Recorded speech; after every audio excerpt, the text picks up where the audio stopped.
శివలింగం పైన కాలు పెట్టిన ఈ తిన్నా అనే భక్తుడు మీకు తెలుసా? తిన్నా అనే ఈ వేటగాడు శాస్త్రాలేవి తెలియనటువంటి ఒక అమాయకమైన భక్తుడు. పగటిపూట వేటాడి రాత్రిపూట స్వర్ణముఖి నది నుంచి నోటితో నీళ్లు తెచ్చి అభిషేకం చేసి తను వేటాడి తెచ్చినటువంటి పచ్చి మాంసాన్ని శివుడికి నైవేద్యంగా అర్పించేవాడు.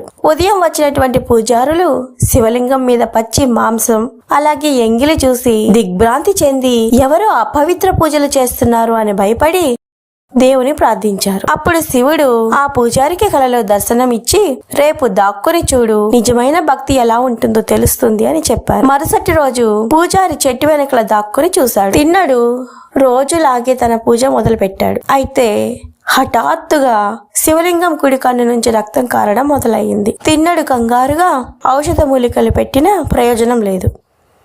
వెంటనే తిన్నడు తన పరమ భక్తితో కుడి కన్ను తీసి శివలింగానికి పెడతాడు.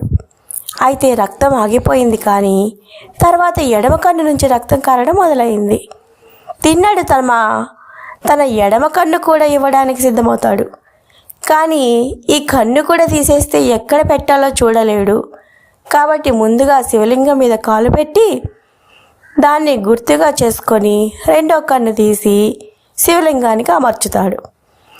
ఈ పరమ భక్తి చూసినటువంటి పూజారి ఆశ్చర్యంగా అక్కడికక్కడ నిలబడిపోతాడు.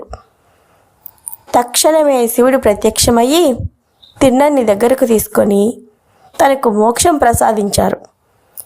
ఈ కన్నప్ప మీద ఎన్నో సినిమాలు కూడా తీశారు. ఇది జరిగినటువంటి ప్రదేశం ఆంధ్రప్రదేశ్లోని శ్రీకాళహస్తి. కన్నప్ప తన కళ్ళు అర్పించినటువంటి ప్రదేశం కన్నప్పేశ్వర కొండగా పిలుస్తారు.